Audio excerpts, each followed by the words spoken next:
কখন ছুটে? আল্লাহ তাআলাকে অস্বীকার করলে ঈমান ছুটে। আল্লাহ তাআলার কোন সিফাতকে অস্বীকার করলে ঈমান ছুটে। খোদা না খাস্তা কোন আমালকে, কোন আমলকে ইনকার করলে, অস্বীকার করলে ঈমান ছুটে যায়। কথা বুঝা আসছে কিনা বলেন? অস্বীকার করলে কি ছুটে যায়? ঈমান ছুটে যায়। অস্বীকার করলে যেমন ঈমান ছুটে যায়, ঠিক তেমনি ভাবে মজাক করলে, তামাশা করলেও ঈমান ছুটে যায়। যদি কেউ দুষ্টুমি করে, যেমন ধরেন মেসওয়াক, এটা মেসওয়াক, এটা করা সুন্নত, না করলে গুনাহ হবে না, করলে অনেক লাভ। বলেন করলে কি লাভ? কেমন? রাসূল বলেন মিরদাতুল লিররব, আল্লাহকে খুশি করে দিবে। ওমিতহারাতুল লিল ফামে, তোমার মুখকে পরিচ্ছন্ন করবে। রাসূল বলেন লাউলা আশুক্কা আলা উম্মতি লা আমারতুহুম বিসওয়াক, আমি যদি উম্মতের উপরে কঠিন মনে না করতাম, আমি অবশ্যই মিসওয়াককে ফরজ করে দিতাম। রাসূল বলেন মা আতানি জিবরিল, জিবরিল আমার কাছে কখনো আসে নাই, ইল্লা, যখনই আসছে আমারানি বিসওয়াক, আমাকে বলেছে মুহাম্মদ মিসওয়াক করো। সুবহানাল্লাহ। রাসূল বলেন আমাদের নবীজির জীবনের শেষ আমল কি ছিল? আমাদের নবীজির জীবনের শেষ আমল ছিল মিসওয়াক। আমাদের নবীজির জীবনের শেষ আমল কি ছিল? মিসওয়াক। 20 টাকা দিয়ে কিনতে পাওয়া যায়, 10 টাকা দিয়ে কিনতে পাওয়া যায়। আপনি আপনার বাথরুমে একটা রেখে দেন, আপনার পকেটে একটা রেখে দেন। যদি কখনো হারিয়ে যায়, যদি কখনো হারায় গেছে, ভুলে চলে গেছেন বাজারে, নিতে পারেন নাই, রাসূল বলেন ফাইদা ফাকুদাত, যদি কখনো হারিয়ে যায়, ফাবিল আসাবে, আঙ্গুল দিয়া করে নিবা, একই পুরস্কার পাবা। রাসূল বলেন যদি কারো দাঁত না থাকে সে কি করবে? সে শুধুই আলতো ভাবে মাড়ির উপরে 3 বার ঘুরাইয়া দিবে, সেও একই পুরস্কার পাবে। যেমন নাকি হালতে এহরাম, এহরাম থেকে হালাল হওয়ার সময় মাথা মুন্ডাইতে হয়। যদি কারো চুল না থাকে সে কি করবে? সে শুধু খুঁটটাকে মাথার উপরে ঘুরাইয়া নেবে। তাহলে এটার নাম কি বলছি বলেন? মিসওয়াক। মিসওয়াকের মধ্যে 70টা ফজিলত, একটা দুনিয়াতে, 69টা আখিরাতে। দুনিয়ারটা হলো আল্লাহ তাআলা মওতের সময় কালেমা নসিব করবেন। মওতের সময় কি নসিব করবেন? এটা খুব ছোট ছোট পুরস্কার, অনেক বড়। কি ভাই, আজ থেকে আমরা এটা করবো ইনশাআল্লাহ। আমাদের মা বোনরা তো মোটেও করে না, পুরুষ তো কিছু হলেও করে, মা বোনরা মোটেও করে না। বাস্তব না বাস্তব?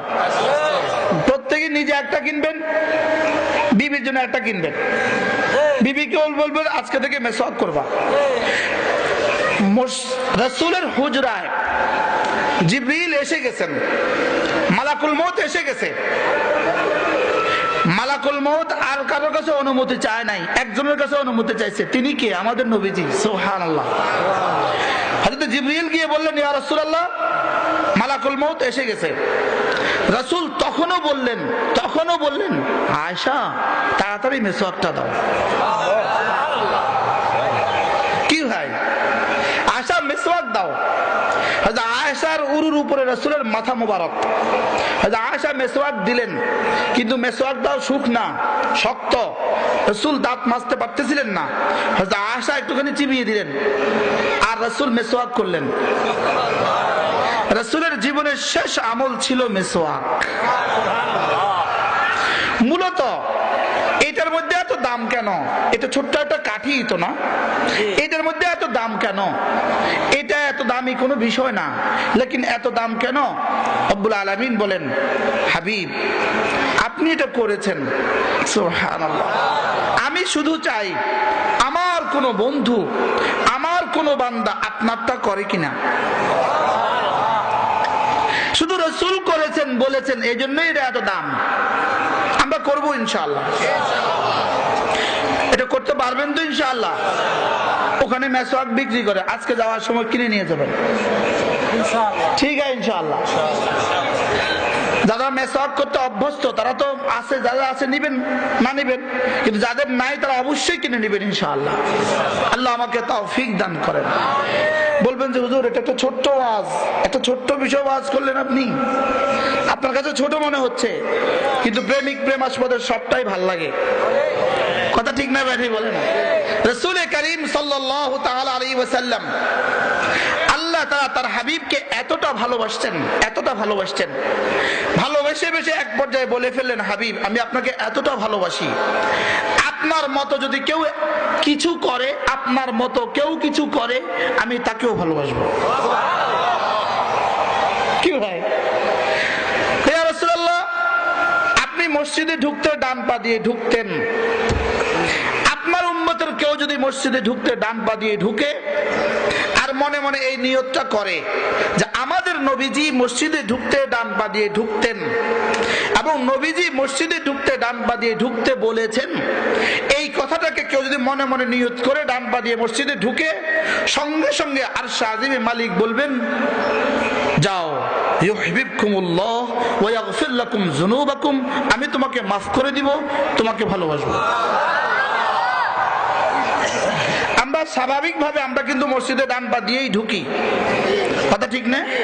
স্বাভাবিকভাবে আমরা মসজিদে কোন পা দিয়ে ঢুকি, লেকিন এত পুরস্কার কখন দিবে? যখন এই কথা মনে করে যে রাসূল করতে বলেছেন। সুবহানাল্লাহ বলেন। রাসূল কি? রাসূল করতে বলেছেন। বাহির হওয়ার সময় কোন পা দিয়ে বের হবেন? বাম পা দিয়ে বের হবেন। কেন? বলে রাসূল বাম পা দিয়ে বের হতে বলেছেন। বাথরুমে ঢোকার সময় কোন পা দিয়ে? বাম পা দিয়ে ঢুকবেন। বের হওয়ার সময় ডান পা দিয়ে। শুধু মনে মনে নিয়ত করবেন এদুর যে আমাদের নবীজি বাথরুমে বাম পা দিয়ে ঢুকতে বলেছেন। আচ্ছা, বাথরুম তো সমতল, আপনার রুম আর বাথরুম সমতল, বাম পা দিয়ে ঢুকছেন, কমরটা একটু উঁচু, এবার কমরটে কোন পা দিয়ে উঠবেন? এবার ডান পা দিয়ে উঠবেন। উপরে উঠতে ডান পা, উপরে উঠতে কি পা বলেন? বাথরুমে ঢুকছেন কোন পা দিয়ে? বাম পা। এবার কমোডে উঠবেন কোন পা দিয়ে? ডান পা।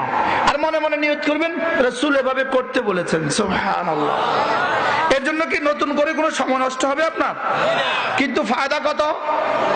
ইউহিব্বুকুমুল্লাহ ওয়া ইয়াগফির লাকুম যুনুবাকুম, রব্বুল আলামিন বলবেন আমি তোমাকে ভালোবাসবো, তোমার গুনাহগুলোকে মাফ করে দিব। আল্লাহ। জামা গায়ে দিতে আগে দিবেন ডান হাত, শার্ট গায়ে দিতে আগে ডান হাত, প্যান্ট পরতে আগে ডান পা, খোলার সময় বাম হাত খুলবেন, খোলার সময় বাম পা খুলবেন। বলে এটা হলে কি হবে হুজুর? এটা না করলে কি হবে? বলে এটা করলে যদি এই নিয়ত করে করেন আমাদের নবীজি করেছেন, তো সঙ্গে সঙ্গে আরশ আজিমে মালিক বলবেন, যাও আমি তোমাকে ভালোবাসবো, তোমার গুনাহগুলোকে মাফ করে দিব। আল্লাহ আমাকে বুঝ দান করেন। ঘরে ঢুকার সময় প্রত্যেকেই সালাম দিবেন। ঘরে ঢুকার সময় কি দিবেন? সালাম। ঘরে ঢুকতেই আসসালামু আলাইকুম ওয়া রাহমাতুল্লাহি ওয়া বারাকাতুহু বলেন। স্বামী স্ত্রীকে সালাম দিবেন, স্ত্রী স্বামীকে সালাম দিবেন। স্বামীরা স্ত্রীদেরকে সালাম দেয় না। মার সাথে কেউ মুসাফা করে না, মার সাথে কেউ কি করে না, অথচ মুসাফা করলে গুনাহগুলো ঝরে যায়। আপনার মুসাফার সবচেয়ে বেশি হকদার তো আপনার মা, আপনার মুসাফার সবচেয়ে বেশি হকদার তো আপনার বাবা। আপনি আব্বার সাথে মুসাফা করবেন, আম্মার সাথে মুসাফা করবেন। কথা বুঝাইতে পারতেছি? স্ত্রীর সাথে মুসাফা করবেন, মুসাফা একদম মুসাফা করবেন। ঘরে ঢুকছেন তো মুসাফা করবেন। আল্লাহ আল্লাহ কথাগুলো কেন বলাচ্ছে আল্লাহই জানে। আমরা বলি না, আমরা আমাদেরকে রব্বুল আলামিনের কাছে সঁপে দেই। রব যা যা লাগে সব সব বলায়। কি হয়? কথা দূরে চলে গেছে। বলতেছিলাম মিসওয়াক করা সুন্নত, না করা গুনাহ না, না করা গুনাহ নয়। মিসওয়াক না করলে কি হয় না? গুনাহ হয় না। লেকিন মিসওয়াককে যদি কেউ দুষ্টুমি করে, মিসওয়াককে কেউ অস্বীকার করে, অথবা মিসওয়াক নিয়ে কেউ মজাক করে, ঠাট্টা করে, তামাশা করে, সঙ্গে সঙ্গে ঈমান চলে যাবে। নাউজুবিল্লাহ বলেন। এই প্রসঙ্গে আমি মিসওয়াকের প্রসঙ্গ তুলছিলাম, মনে আছে আপনাদের?